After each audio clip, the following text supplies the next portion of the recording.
60. 360 is the next 4 years.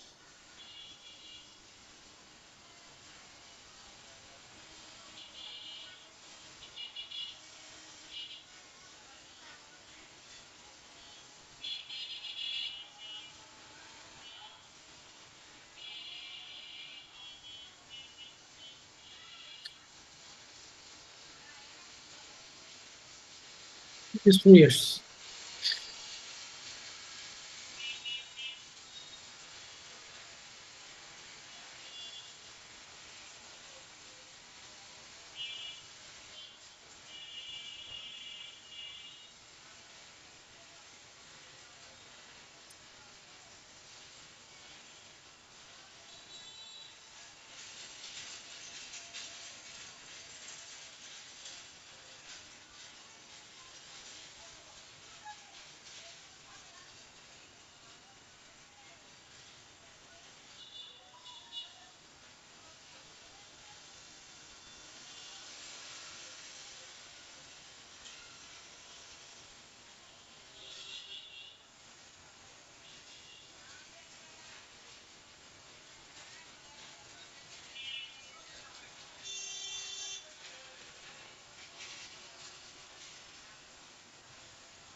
তো দেখেন,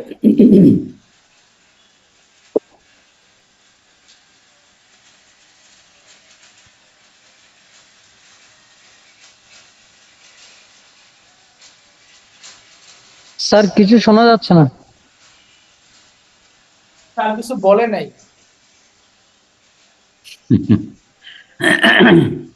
আচ্ছা দেখেন, এখন যেটা পড়াচ্ছি সেটা হলো যে আজকে যেহেতু সবই বিদেশি জিনিস পড়াচ্ছি, এই কারণে এইটুকু কাভার করি। সেটা হলো রেসিডেন্ট এবং নন রেসিডেন্টের মধ্যে পার্থক্য কি। মানে বাংলায় বলে নিবাসী এবং অনিবাসী। তো কে কখন নিবাসী হবে, তো কে কখন অনিবাসী হবে, সেটা আমি কিভাবে বুঝবো? সেটা দিনক্ষণ দিয়ে বুঝবো। কিরকম? সেখানে বলছে যে একজন ব্যক্তি, তার যদি নিবাসী হতে হয় তাহলে তাকে মিনিমাম ওই বছরে 183 দিন বাংলাদেশে অবস্থান করতে হবে। মিনিমাম 183 দিন বাংলাদেশে অবস্থান করতে হবে। আর আরেকটা ক্রাইটেরিয়া আছে যে মিনিমাম 90 দিন থাকতে হবে, কিন্তু সেক্ষেত্রে পিছনের 4 বছরে কমপক্ষে 1 বছর বাংলাদেশে অবস্থান করতে হবে। তো তাহলে সে মানে রেসিডেন্ট করদাতা হিসেবে মানে গণ্য হবে, মানে নিবাসী করদাতা হিসেবে গণ্য হবে। এবং আপনি তো জানেন নিবাসী হলে তার ট্যাক্স রেট কম, স্ল্যাব রেটে ট্যাক্স হবে, ইত্যাদি ইত্যাদি। তো আর কোম্পানি এবং পার্টনারশিপ ফার্মের ক্ষেত্রে বলছে তার কন্ট্রোল এবং ম্যানেজমেন্ট এটা ফুললি ফ্রম বাংলাদেশ হতে হবে। বাংলাদেশ থেকে হতে হবে, মানে বিদেশ থেকে কলকাঠি নাড়াইলে হবে না। বিষয়টা হলো এরকম। তো এই কারণে আপনি দেখবেন যতগুলো নন রেসিডেন্ট কোম্পানি, যতগুলো মাল্টিন্যাশনাল কোম্পানি, সবই কিন্তু নন রেসিডেন্ট কোম্পানি। মানে তার কিন্তু কলকাঠি বিদেশ থেকে নাড়ায়। যেমন এখানকার স্ট্যান্ডার্ড চার্টার্ড ব্যাংক, এইচএসবিসি, বাটা, তারপরে ব্রিটিশ আমেরিকান টোবাকো, ইউনিলিভার, এগুলো সবই নন রেসিডেন্ট কোম্পানি, কিন্তু নন রেসিডেন্ট কোম্পানির কিন্তু আলাদা ট্যাক্স রেট নেই। বা আমাদের দেশের কথা হলো যে বিদেশি কোম্পানি হোক আর বাংলাদেশি কোম্পানি হোক, মাল্টিন্যাশনাল কোম্পানি হোক আর ন্যাশনাল কোম্পানি হোক, বাংলাদেশে লিস্টেড না নন লিস্টেড। যদি বাংলাদেশের শেয়ার বাজারে লিস্টেড হয় তাহলে 22.5, যদি নন লিস্টেড না হয় তাহলে 27.5। বিষয়টা এরকম, বাংলাদেশের প্রাইভেট লিমিটেড কোম্পানির মতোই ট্যাক্স রেট হবে তার। তো নন রেসিডেন্ট ইন্ডিভিজুয়াল যে ব্যক্তি তার আলাদা ট্যাক্স রেট আছে, কিন্তু নন রেসিডেন্ট কোম্পানির কিন্তু আলাদা ট্যাক্স রেট নেই। এটা বুঝতে হবে আমার। ঠিক আছে। জি স্যার।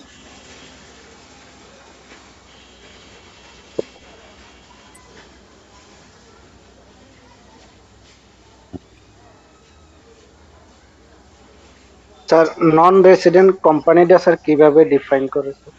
এটাও কি ওই ইয়ের মতোই? ওই যে মানে লেজ নাড়ায়, কুকুরের লেজ নাড়ায় কোন দেশ থেকে, বুঝছেন? মানে লেজ মানে হলো কলকাঠি, কলকাঠি যে দেশ থেকে না, যদি বিদেশ থেকে নাড়ায় তাহলে বুঝতে হবে এটা নন রেসিডেন্ট কোম্পানি। সিদ্ধান্ত ট্যাক্সের ক্ষেত্রে রেসিডেন্ট হোক আর নন রেসিডেন্ট হোক কোম্পানির ক্ষেত্রে, যেহেতু এটার কোনো ট্যাক্সের ইমপ্লিমেন্টেশন নাই, তাহলে এটা ডিফাইন করার কারণটা কি? ওই পার্টনারশিপ রেট, আছে। না না, রেট এক জিনিস, ট্যাক্স রেট আলাদা জিনিস, ওটা প্রতি বছর মানে ফাইন্যান্স অ্যাক্টে আসে। কিন্তু আপনাকে বলি, এবারের ফাইন্যান্স অ্যাক্টে তো নন রেসিডেন্টের আলাদা ট্যাক্স রেট আসতেও পারে, তাই না? তো সুতরাং আইন এক জিনিস, পরে আপনার বাজেটে অর্থ আইন পাস হয়, সেখানে কোন কোম্পানির কোন ট্যাক্স রেট হবে সেটা বলে। যেমন সেখানে কোনো ব্যক্তি যদি বিদেশি হয়, নন রেসিডেন্ট হয়, তার জন্য বলছে 30%, বুঝছেন? আর রেসিডেন্ট হলে সে স্ল্যাব রেট। হ্যাঁ, পার্টনারশিপ ফার্মের ক্ষেত্রে সেম। পার্টনারশিপ ফার্ম আর ব্যক্তি তো একই, জি স্যার। এই আর কি। তাহলে ডিফারেন্সটা যদি আমি একটু দেখি,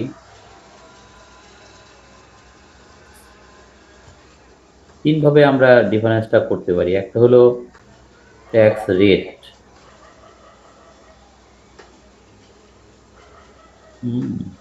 আর হচ্ছে 2 নম্বরে হচ্ছে যে investment tax rebate.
Abdur Rahman ভাই ভিডিওটা করেন, অফ করেন।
আচ্ছা দেখেন,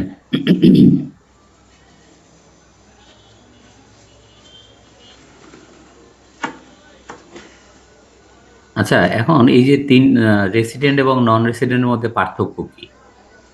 প্রথম পার্থক্য হলো ব্যক্তির ট্যাক্স রেট কিন্তু দোজ হু আর রেসিডেন্ট এবং those who are non resident Bangladeshi, তাদের কিন্তু রেগুলার স্ল্যাব রেটে ট্যাক্স হবে।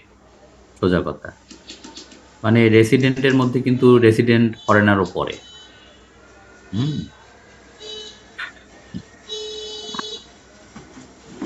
তো যদি সে বাংলাদেশে নিবাসী হয়, আর যদি বাংলাদেশি হয় কোনো বাংলাদেশি আমাদের ভাই বোন, তারা যদি বিদেশে চাকরি করে, বাংলাদেশে কম দিন থাকে, এই কারণে যদি তারা নন রেসিডেন্ট হয়েও যায়, তার কোনো ক্ষতি হবে না বাংলাদেশের আইন অনুযায়ী, কারণ আমরা ভাই ভাই, আমাদের ভিতরে কোনো বিভেদ নাই। তো ভালো করে দেখেন, those who are resident and those who are non resident Bangladeshi, তাদের রেগুলার স্ল্যাব রেটে ট্যাক্স হবে। প্রথম 3.5 লক্ষ টাকা শূন্য, মহিলা হলে 4 লক্ষ টাকা শূন্য, ইত্যাদি ইত্যাদি। আর যদি নন রেসিডেন্ট ফরেনার হয়, তাহলে ডাইরেক্ট 30%। বুঝতে পারছেন? এবং তার যা ইনকাম হবে, কোনো ছাড় নাই। প্রথম 3.5 লক্ষ শূন্য, এই বেনিফিট সে পাবে না।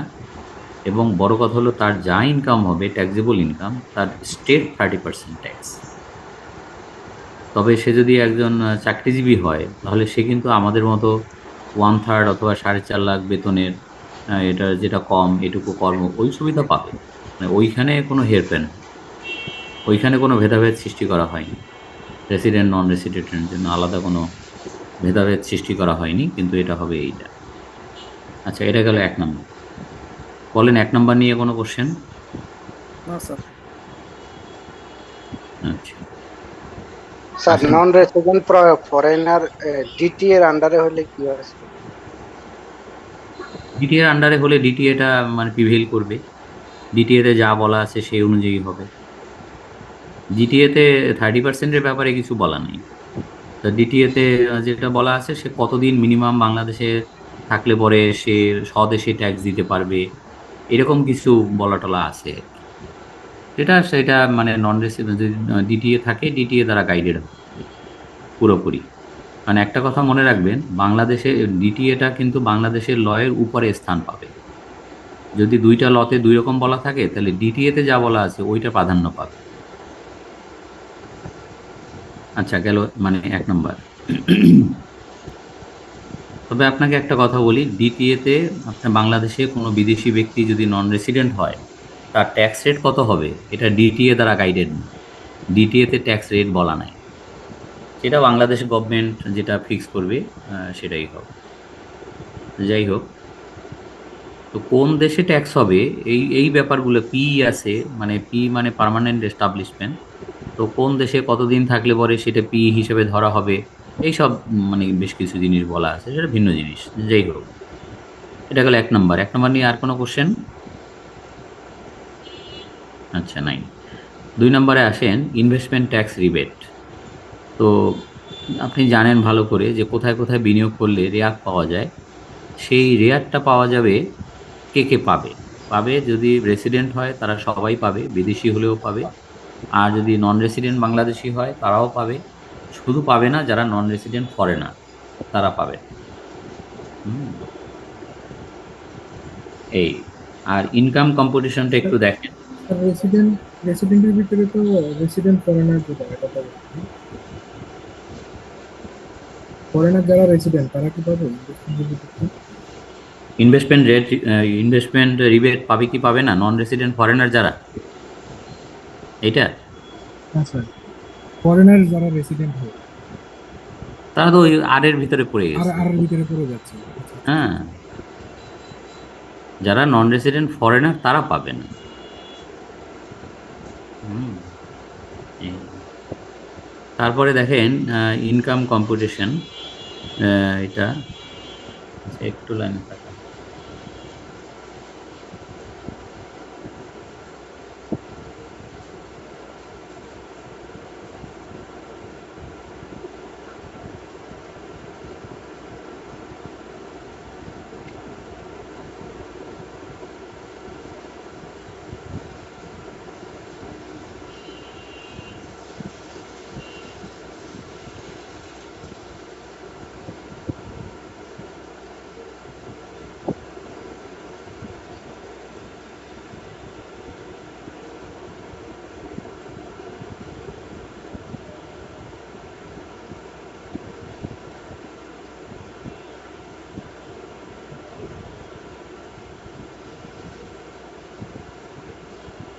আচ্ছা শোনেন, এখানে মানে সবচেয়ে কমপ্লিকেশন হলো 3 নম্বরে।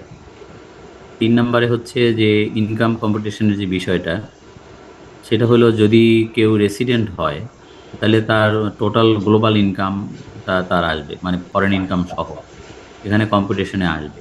বাট বৈদেশিক আয় যেটা, এটা যদি প্রপার চ্যানেলে বাংলাদেশে পাঠায় দেয় কোনো আমাদের যারা নিবাসী অনিবাসী সে যেই হোক বাংলাদেশি কোনো নাগরিক কর্তৃক, তার বৈদেশিক আয় যদি প্রপার চ্যানেলে ব্যাংকিং চ্যানেলে বাংলাদেশে আনয়ন করা হয় তাহলে সেটা সম্পূর্ণ করমুক্ত, সেটার উপরে সেটা তার ইনকাম কম্পিটিশনে আসবে না। কিন্তু যদি না আনে, সে বিদেশে আয় করে বিদেশেই রেখে দেয়, সে বিদেশে ট্যাক্স দেয়, দিক দেওয়ার পরে যে টাকাটা থাকে সেটা যদি বিদেশে থাকে তাইলে ওইটা কিন্তু বাংলাদেশের ইনকাম কম্পিটিশনে আসবে। আবার তার সে ফরেন ট্যাক্স ক্রেডিট পাবে, বিদেশে যে ট্যাক্স দিছে আর বাংলাদেশে ওই ইনকামটা যোগ হওয়ার ফলে যে তার ট্যাক্সটা বাড়লো, এর ভিতরে যেটা কম ওইটা আবার সে ফরেন ট্যাক্স ক্রেডিট নামে একটা বাদ পাবে। সবচেয়ে সোজা হলো নন রেসিডেন্ট। যদি নন রেসিডেন্ট হয় তাহলে শুধু বাংলাদেশ ইনকামের উপরেই তাকে ট্যাক্স দিতে হবে। হুম। তো ওইটা সবচেয়ে সোজা। যেমন একজন নন রেসিডেন্ট বাংলাদেশি, ধরেন তার রামপুরে একটা বাড়ি আছে, এটা ভাড়া দিয়ে গেছে, সে এখন সৌদি আরবে চাকরি করে। তো ভেরি সিম্পল, তার বাংলাদেশে যে বাড়িটা আছে এটার উপরে জাস্ট বাড়ি ভাড়া আয় যেটা আসে এটার উপরে ট্যাক্স দিতে হবে। তার সৌদি আরবে কি আয় করে, ওই আয় বাংলাদেশে আনলো কি আনলো না, এতে কোনো কিছু যায় আসে না। হুম। তবে সবচেয়ে কমপ্লিকেটেড পার্ট হলো ওইটা, যে টোটাল গ্লোবাল ইনকাম কম্পিটিশন করা এবং ওইটার উপরে আবার ছাড় দেওয়া, এটাই সবচেয়ে ভেজাইলা অংশ আর কি। তো এটা একটা অঙ্ক যদি আমি করাই দিই তাইলে আপনার কাছে ক্লিয়ার হবে, আদারওয়াইজ আমি যেটা পড়াইলাম ওটা ক্লিয়ার হবে না। এখন বলেন, এখানে কোনো কোশ্চেন যা পড়ানো হয়েছে এ পর্যন্ত? হুম। স্যার স্যার এখানে আপাতত 3 নম্বরে মানে স্যার ওই নিচেটা 6 শিডিউল যেটা বলছেন স্যার ওটা একটু যদি বলতেন। ওই তো বললাম না, বাংলাদেশের কোনো নাগরিক, সে নিবাসী হোক অনিবাসী হোক, তার বৈদেশিক আয় যদি ব্যাংকিং চ্যানেলে মানে রেমিটেন্স হিসেবে নিয়ে আসে এটা সম্পূর্ণ করমুক্ত। এটা রেফারেন্স হলো 6 শিডিউল পার্ট 1 প্যারা জানি কত, ওই জন্য ডট ডট ডট ডট দিয়ে দেখে নিতে হবে। ঠিক আছে স্যার। স্যার এখানে 3 নম্বরে যেটা রেসিডেন্ট অপশনে টোটাল গ্লোবাল ইনকাম, হুম। এটা এটা উম, বাইরে, এটা কি রেমিটেন্স ইনকামটাকে বোঝাচ্ছে নাকি এর বাইরে অন্য কোনো বিদেশে যে বিজনেস করে ইনকাম করলো এগুলোকে বোঝাচ্ছে, কোনটাকে হ্যাঁ, বোঝাচ্ছে? বিদেশে চাকরি করে, বিদেশে ব্যবসা করে, যা খুশি করতে পারে। তো ওই ইনকামটাও এই ইনকামের সঙ্গে যোগ হবে। যেমন ধরেন কথার কথা আমি একটা এক্সাম্পল দেই, এক্সাম্পলটা দিলে আপনার কাছে ক্লিয়ার হবে, নতুবা শুধু মুখের কথায় চিড়া ভিজবেন। ধরেন 1 নম্বরে হচ্ছে সিম্পল একটা অঙ্ক দিই, সেটা হলো বাংলাদেশ ইনকাম হচ্ছে একটা company ABC limited, ABC company Bangladesh পার্টে তার ইনকাম হচ্ছে 2 নম্বরে হচ্ছে ফরেন ইনকাম।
আচ্ছা দেখেন, এটা একটা সিম্পল এক্সাম্পল দিলাম আপনার বোঝার জন্য, যে একটা কোম্পানি, বাংলাদেশি কোম্পানি, তার কিছু ফরেন ইনকামও আছে। ধরেন সিঙ্গাপুরে তার ব্যাংক ব্যালেন্স আছে, ব্যাংক অ্যাকাউন্ট আছে, সেখানে সে 10 লাখ টাকা ইনকাম পাইছে, সেখান থেকে টিডিএস করে রাখছে তার 2 লাখ টাকা, বা ওইখানে ট্যাক্স হয়েছে ওই ইনকামের উপরে 2 লাখ টাকা ট্যাক্সও দিচ্ছে সে।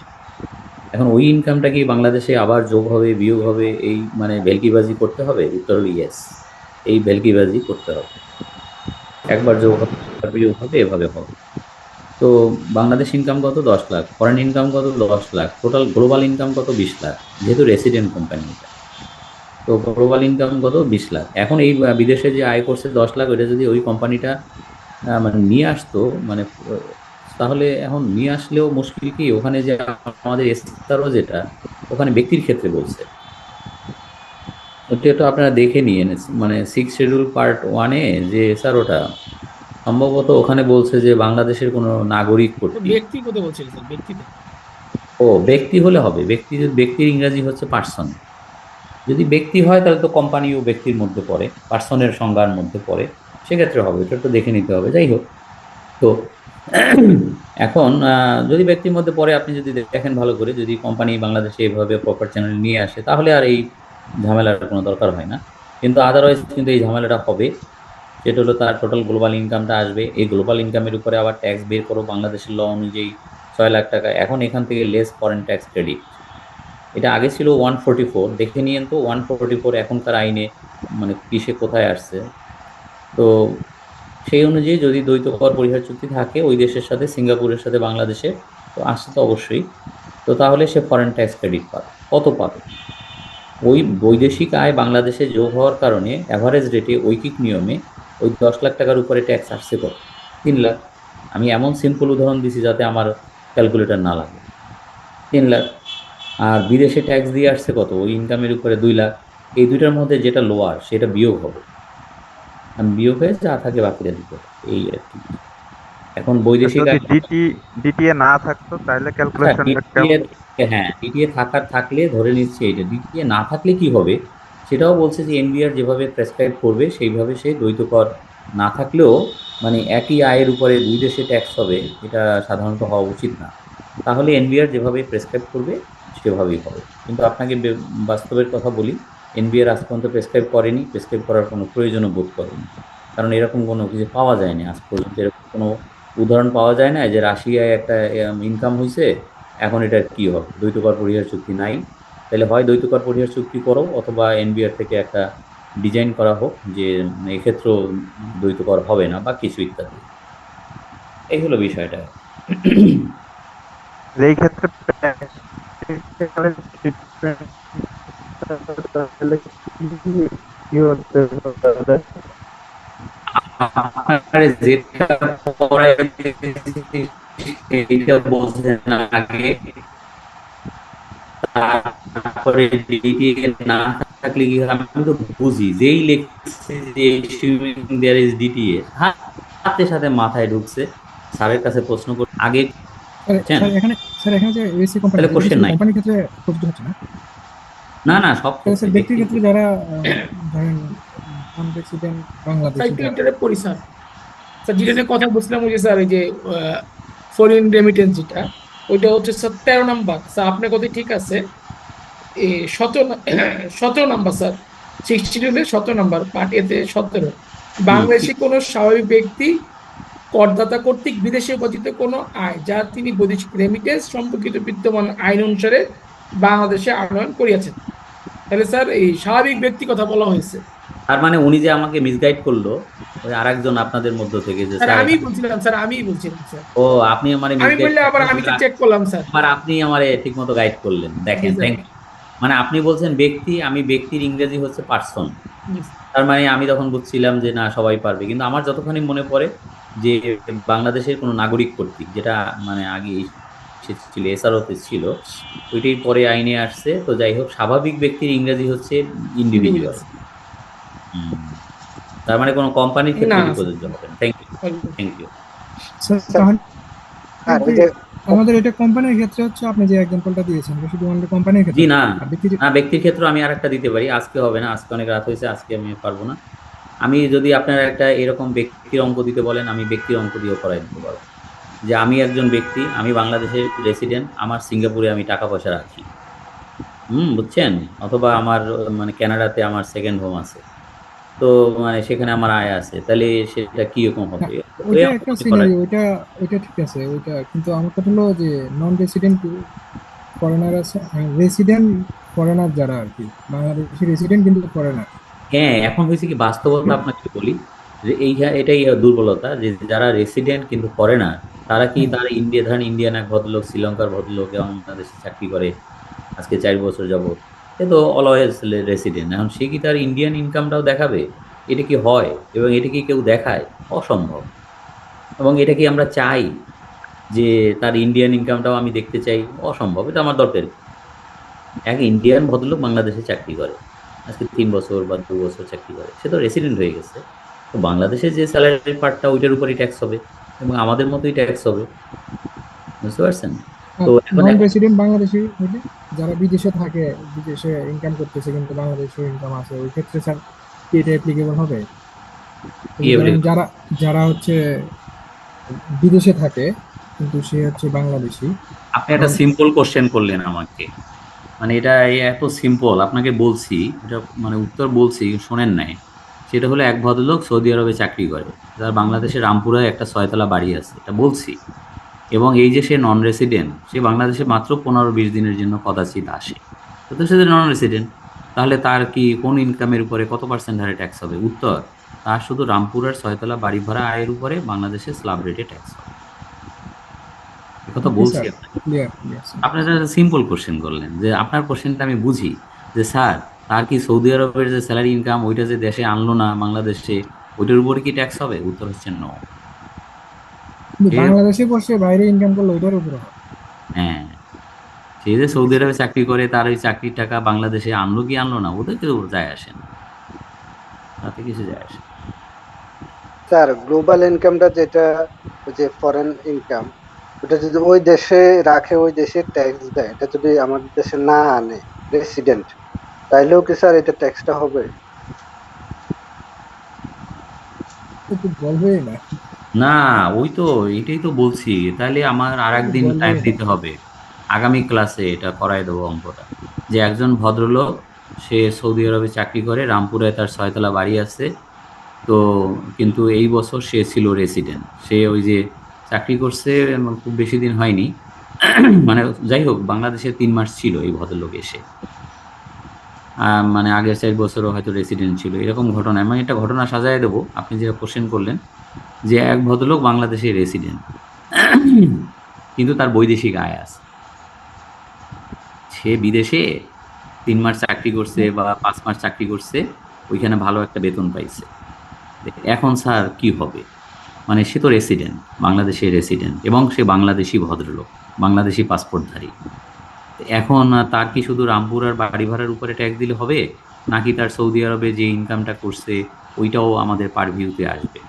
উত্তর হলো পারভিউতে আসবে, এবং এই যেভাবে অঙ্ক করাই দিছি এইভাবে আমাকে আবার অঙ্ক করাই দিতে হবে, সে অঙ্ক আমি করাই দিতে পারবো। সোজা কথা, রেসিডেন্ট যদি হয়, সে কোম্পানি হোক আর ব্যক্তি হোক, তার টোটাল গ্লোবাল ইনকামটা আমাদের কনসিডারেশনে আসবে, ইনকাম কম্পিটিশনে আসবে, টোটাল ইনকাম কম্পিটিশনে আসবে, তারপরে ট্যাক্স বের করতে হবে, মানে পরিশ্রম করতে হবে। বুঝতে পারছেন?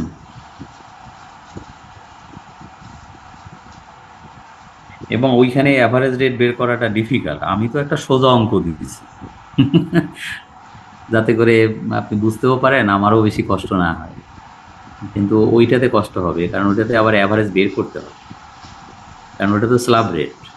বুঝতে পারছেন? এই স্যার ওই যে স্যার ওনার গ্লোবাল ইনকামটা যখন রেমিটেন্স করে দেশে নিয়ে আসবে, তখন আর ওইটা ট্যাক্স হবে না স্যার, তাই না স্যার? রাইট, রাইট, ওই তো পড়ানো হয়েছে, ওই তো আগের স্লাইডে ছিল।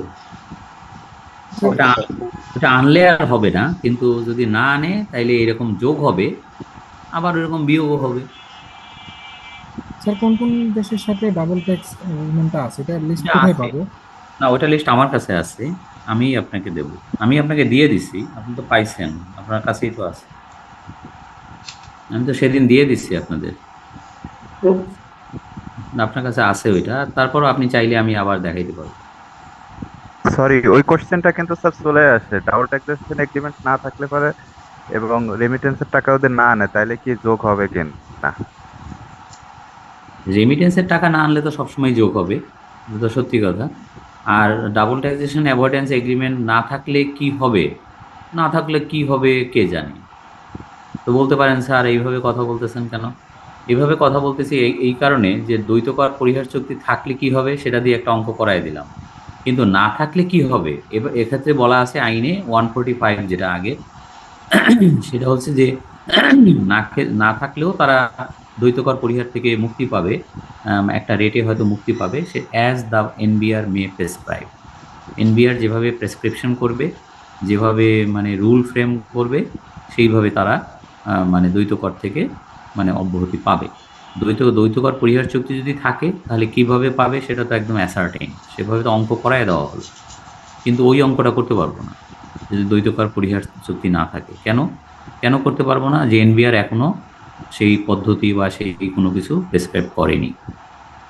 কারণ এনবিআর যদি প্রেসক্রাইব না করে, ফর্মুলা যদি প্রেসক্রাইব না করে, আমি অঙ্ক করাবো কি করে? আমি আপনাকে একটা কথা বলি, মানে আইনে বলা আছে যে মানে চা মানে টি গার্ডেন, রাবার গার্ডেন, তারপরে ইক্ষু, আর জানি কি আর হলো তামাক মনে হয়, মানে এই সমস্ত ক্ষেত্রে কম্বাইন্ড ইনকাম যদি থাকে তাহলে এনবিআর যেভাবে রুল মেকিং করবে সেইভাবে প্রফিটটা ভাগ হবে। এবং এনবিআর কি রুল করলো, কি রুল 30 এবং 31-এ রুল করলো চা বাগানের জন্য 60-40, রাবার বাগানের জন্য 60-40, কিন্তু ইক্ষু বাগান এবং তামাক চাষের ক্ষেত্রে এটা করেনি। আমি কি বুঝাইতে পারছি? জি স্যার। আমি বুঝাইতে চাইছি সেটা হলো কবি নীরব। কবির নাম কি জানেন? কবির নাম এনবিআর। এনবিআর নীরব, অথচ আমরা এটা নিয়ে খুব সরব, খুব আলোচনা চলতেছে। স্যার গ্লোবাল ইনকামটা যদি এখন আমরা রেসিডেন্ট যদি ডিক্লেয়ার না করি তাহলে কি স্যার এনবিআর এটা কি করতে পারে এখানে? সেইটা সেটা আছে, সেটাও আইনে আসছে, যে রিটার্নেও আছে, রিটার্ন ফর্ম যেটা ডিজাইন করছে সেখানেও কিন্তু বলছে যে আপনার গ্লোবাল ইনকাম থাকলে সেটা ডিক্লেয়ার করতে হবে। এখন গ্লোবাল ইনকাম যদি আপনি ডিক্লেয়ার না করেন বা গ্লোবাল অ্যাসেট আপনি ডিক্লেয়ার না করেন তাহলে ওই অ্যাসেট ফ্রিজ করতে পারবে, অনেক কিছুই আছে, সে মেকানিজম করে রাখছে আইন। হুম। মানে মানি লন্ডারিংকে মানে ঠেকানোর জন্য কিছু আইন কানুন করছে, যে যদি আপনি একবার তো গতবার আইন করলো যে আপনার বিদেশি সম্পত্তি, বিদেশি আয়, এটা যদি সোনা করেন, এটা যদি বাংলাদেশে নিয়ে আসেন 7% ট্যাক্স দিলে জায়েজ হয়ে যাবে। এরপরে বললো যে এই তারিখের মধ্যে যদি না আনেন তাহলে খবর আছে। খবর কি? বাংলাদেশ থেকে একটা টিম যাবে, দুদু, বাংলাদেশ ব্যাংক এবং এনবিআর এর প্রতিনিধি গিয়া যদি আপনার ইসে কানাডায় বেগমপাড়ায় আপনার বাড়ি পাওয়া যায় তাইলে ওই বাড়ি ফ্রিজ করবে, কি করবে না করবে, ওই টাকা ইত্যাদি ইত্যাদি, যাই হোক আছে, আইনে আছে, বুঝছেন? তারপরে কি করবে না তাহলে করবে স্যার এখানে